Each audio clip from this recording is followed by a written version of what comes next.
Hi everyone, my name's Miss Isidra, and if I am not a familiar face, I am one of the teen librarians down at the main of the MPL, and I hope that you all are safe and happy and surrounded by people you love, and if you are not, that you are FaceTiming, Skyping, Zooming, hanging out, whatever, with people that'll make you feel bright in these very strange days. So, I have a children's book that I'll be reading today. This is actually a book that I had as a child, and I've always loved this book. One, because of the beautiful message that we will get into really soon, but another thing that I love about it is that if you look closely, can you see that? The entire book is in Braille, and it also has a Braille alphabet in the front for our blind friends that might want to read this story, or any of us that maybe want to practice our Braille reading abilities. And another thing I really love is these cool sound effects that come along with the book. So I'm really excited to share this story with you. It's one of the best books I felt that I had as a child. So I can't wait to read Little Stevie Wonder in Places Under the Sun. Ready? Let's go. When little Stevie Wonder receives an invitation to perform in Japan and Africa, he discovers that the world is made up of many different cultures, which may have many similarities and differences between them. But at the same time, little Stevie learns that through sharing with others, we are all united. Little Stevie was a talented boy. Everywhere he went, he sang songs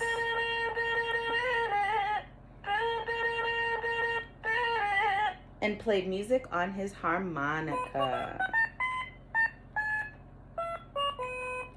In fact, Stevie played and sang so well that before long he became famous. People everywhere wanted to hear him wherever he went. Crowds would applaud. Yay! One day, little Stevie was invited to visit the country of Japan.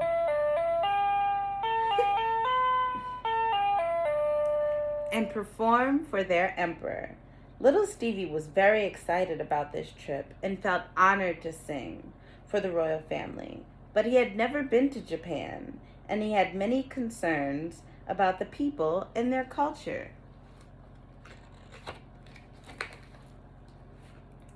The next day, little Stevie was up with the sun.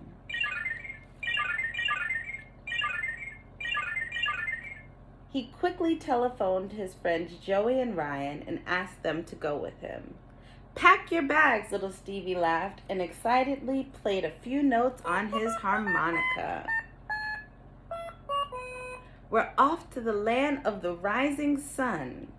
"Where?" both the boys shouted at once. "Japan!" Little Stevie exclaimed. "Wow," shouted Joey. "We'll be right over." Joey and Ryan were used to traveling with Stevie. Not only were they his friends, but they were also Stevie's guides. Little Stevie Wonder was blind, and he welcomed his friends' help. There's Joey and Ryan helping Stevie pack in his room. Awesome. On the airplane, little Stevie, Joey, and Ryan studied the Japanese language. "We're a long way from home," Joey said after a few hours had passed. I didn't know that it takes almost 12 hours to fly to Japan." "That's okay," laughed Stevie, playing a few notes on his harmonica. "That will give us more time to practice the language." Soon, the airplane landed in the city of Tokyo, Japan. "Look, Joey," Ryan shouted as the boys entered the airport. "There's a Japanese boy holding a sign with our names on it. Come on, Stevie, let's go." And there the boys are on the airplane in a beautiful Brown flight attendant. Love to see it. Love to see it. Little Stevie and his friends walked over to where the boy was standing and introduced themselves. Konnichiwa, the Japanese boy said, bowing. My name is Toshio Abe. Welcome to Japan.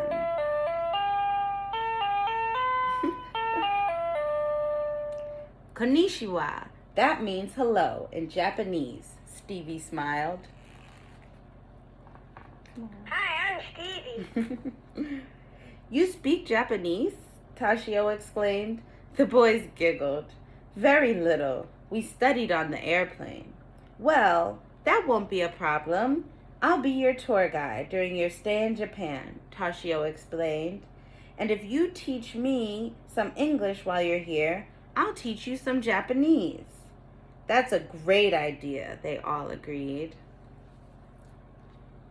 There they are, exchanging greetings, getting their luggage. The first thing we'll do is take a tour, Toshio told the boys. We'll see as much of Japan as we can before Stevie has to perform for the emperor. The boys began walking through the narrow, crowded streets of Tokyo, the capital of Japan. Stevie and his friends found the city very exciting. As they walked, Ryan and Joey described everything they saw. Neon lights, tiny little shops, restaurants, buses, taxis, trains, and people. The sounds and smells were overwhelming enough to Stevie, but Ryan and Joey couldn't talk fast enough to describe all the wonderful sights. How many people live in Tokyo? Little Stevie asked above the noise of the street. Over 10 million, Toshio explained. Wow. Have you ever seen that many people? Maybe walking through the streets of Newark, maybe walking downtown. Not quite 10 million, but it gets crowded sometimes. When the boys were tired of walking, they rented bicycles.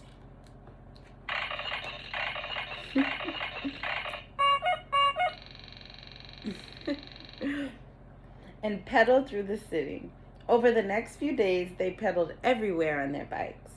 Toshio took them to a baseball game, to a sumo wrestling match, even to the top of the snow-capped Mount Fuji, the tallest mountain in the country. Later, they bicycled along the seacoast, where they ran into a brightly colored parade. But little Stevie's favorite spot was Hiroshima Peace Park, where they placed beautiful paper cranes at the monument of Sadeko. Each paper crane is a prayer for peace all over the world, Toshio explained. Then looking at his watch, he gasped, We've been having so much fun that I nearly forgot the time. We've got to get back to Stevie's concert. And there's all those paper cranes. I think that's a great craft to do at home right now. If you have some origami paper or any paper, make some cranes. They're a great symbol of peace and hope and just brighter days coming, which I think we're all hoping for. So the boys made it back just in time, and the concert was wonderful. Little Stevie sang.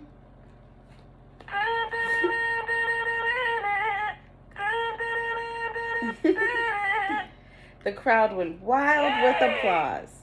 I can't believe you'll be going home tomorrow, Toshio said above the applause as the concert ended.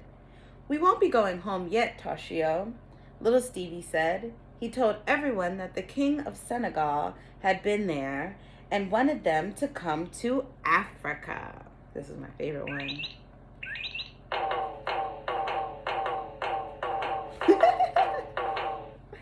Almost before Stevie could play another note, they were all at the airport. Thank you for showing us your country, Toshio, Stevie said. I see that many things are different between our countries, but we share the same sun. Each day, the sun rises and sets in every land. That's one thing we all have in common.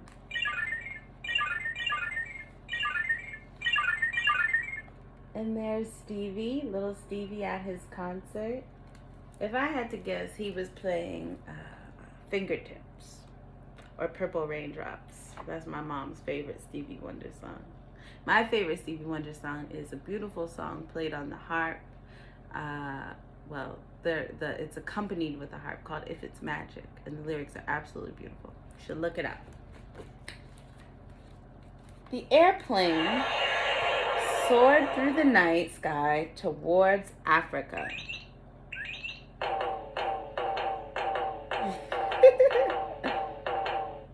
When it landed at the airport in Dakar, the capital of Senegal, Joey and Ryan noticed a beautiful young girl holding a banner with their names on it. The boys hurried over to her. "I think you're looking for us," Stevie said, and reached out for her hand with a smile. Hi, I'm Stevie. "Nanaga Deaf," the girl blushed. "I'm Princess Tamara, and the king's daughter and your guide. Welcome to Africa."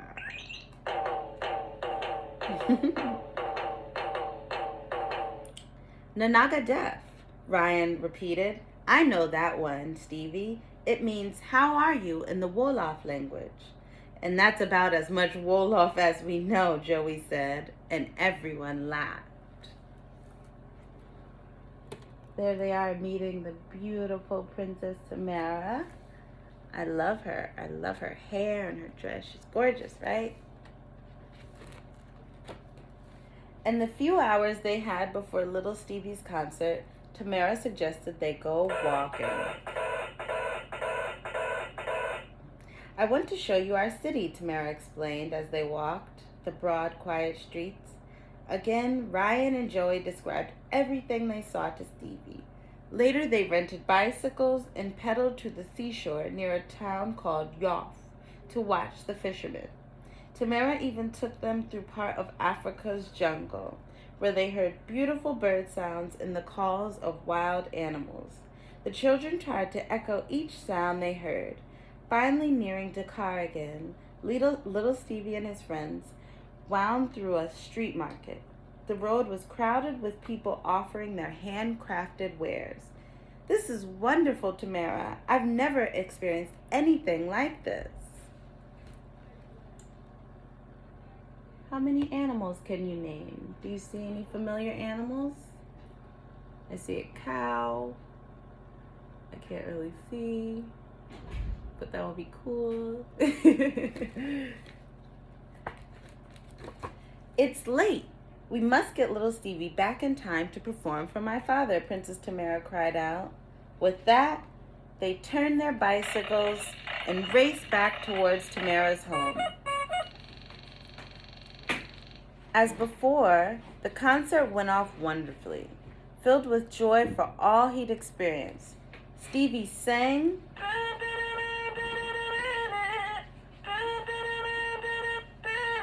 with all his heart.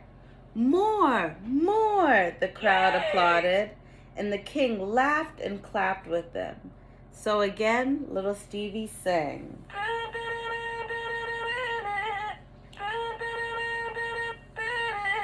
And then he played his harmonica. But this time, he had added some notes Toshio'd shown him while in Japan.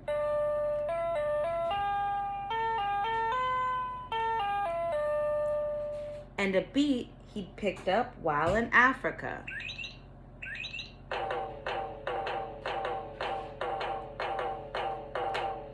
It was a concert like no other. There's Stevie performing. All too soon, it was time for little Stevie, Joey, and Ryan to return to America. At the airport, they thanked Tamara for the wonderful tour of Africa.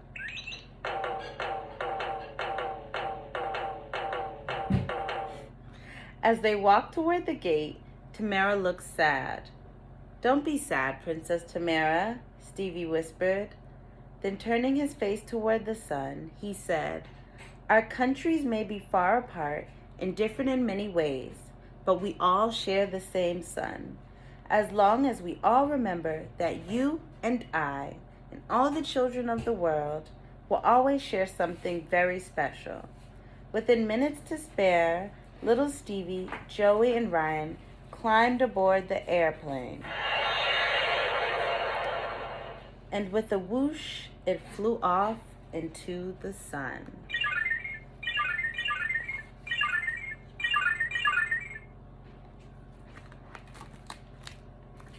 And the end. And there's a picture of Stevie with children from all over the world. And that is the end of my story, which I love very dearly. I think it's a great message, regardless of what we're going through, that we all share the same sun and we are all in this together. So I just ask that you continue to stay safe. As they're saying, we're together alone. So continue to practice your social distancing and hand washing and everything you can do to make sure that I can see you back at the NPL in a few weeks. All right. Take care.